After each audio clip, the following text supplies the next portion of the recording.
pressure on this third, which he denied earlier, and that actually was a really key play. And here it comes. No, maybe he's Yeah, going to there he pull goes. back Here he here. goes. He's coming in. We got the Stalkers already there. TT1 just sort of got lucky there, putting his army down there to make sure it didn't happen again. And he did a pretty good job defending. July opting to back out. But we see those mutes are coming in now. He's got 4 more coming in, and he's got already 10 in here. And they're going to do a good job dealing with those Colossi. So both really, really diverse armies at this point, and no one just going one type of unit, which is all too often the downfall of certain players on this map. Yeah, and it looks like these mutalists are going to come in here and try and do some harass, as the cannons aren't actually up in time in the main base, and that is going to actually start doing some serious damage. Workers killed 4, now 5, up to 7, 8, 10, 12 workers killed, 14.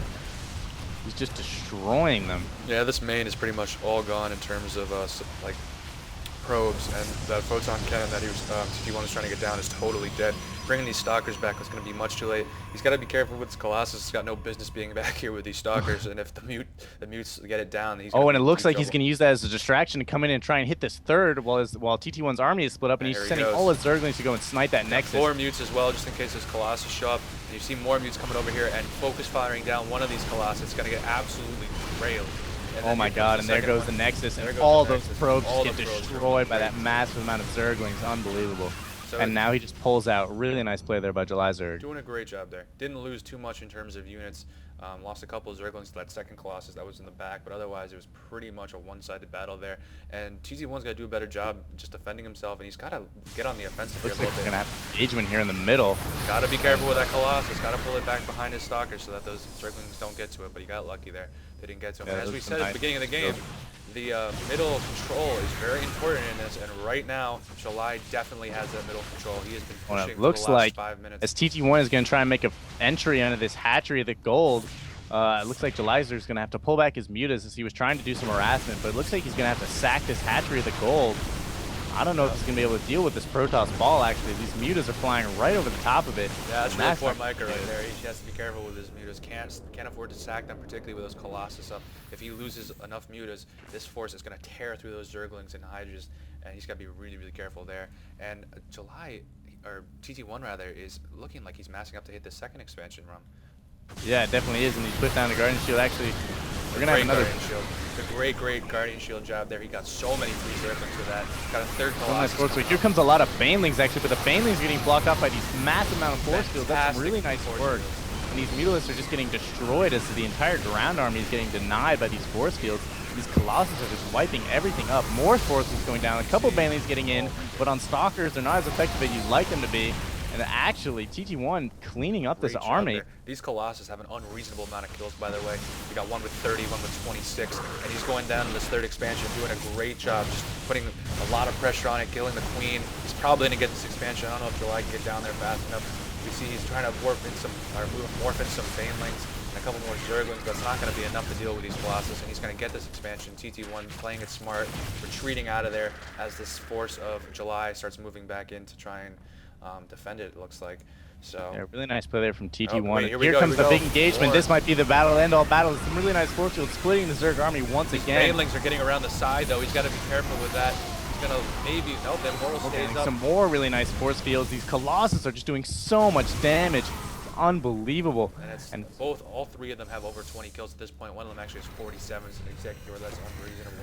Both pulling back, but the Zerg on 2 base now and forced to build a hatchery outside his natural, and that's a really big problem. As for a second there, he had 77 workers over TT1's 33, so really nice play there by TT1 to push his army advantage and really get himself back in this game, because that's exactly what he needed to do. And it's got to be said that Micro played a large part in him getting back in this game. Those were fantastic force fields. Can't remember many better than that.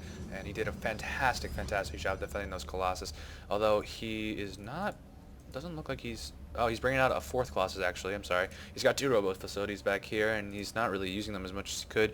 He does have ground weapons level 2 out of that forge, as well as armor level 1.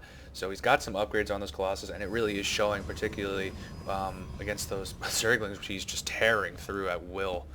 Yeah, absolutely. But thankfully, I don't know why July didn't do this earlier, but it looks like he's getting 6 Corruptors now. And honestly, I feel like you should have been getting Corruptors instead of Mulis this whole time, because Corruptors just deal so effectively with Colossus.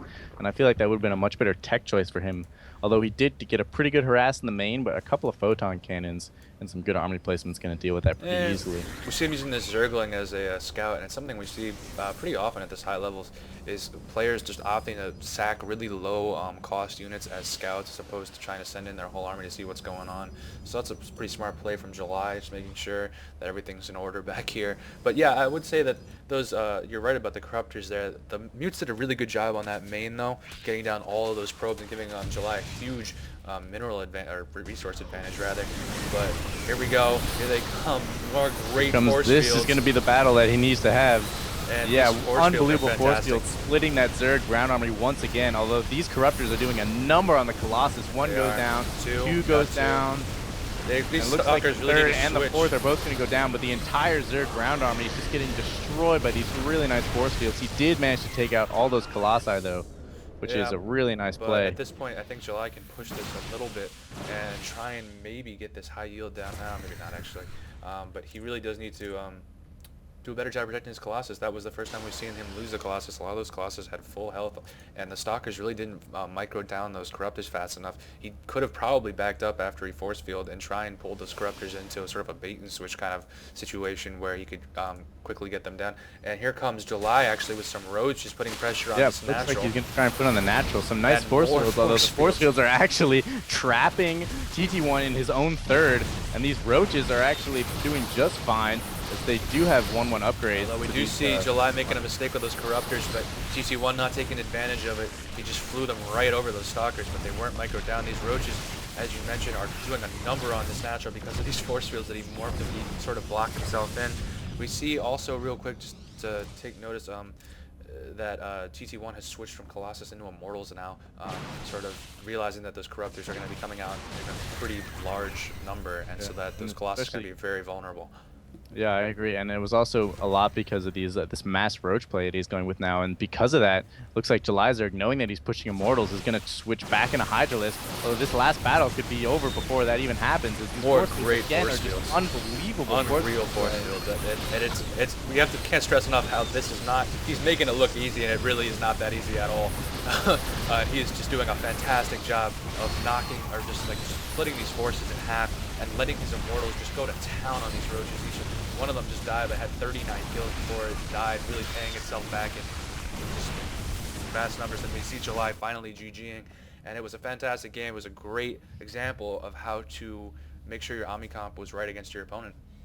Yeah, I mean, that was an unbelievable game. I thought July Zerg had it in the bag there when he took out that third Expo from TT1, but TT1 came back hard with his big Colossus ground ball, and which is some amazing force fields and micro, was able to take this game back. And can't stress enough that you know, July lost his high yield expansion there during one of those Colossus balls, and as I mentioned before the game even started, when that happens, that player that loses it is normally in very deep trouble and normally loses the game, and that was exactly the case in this game.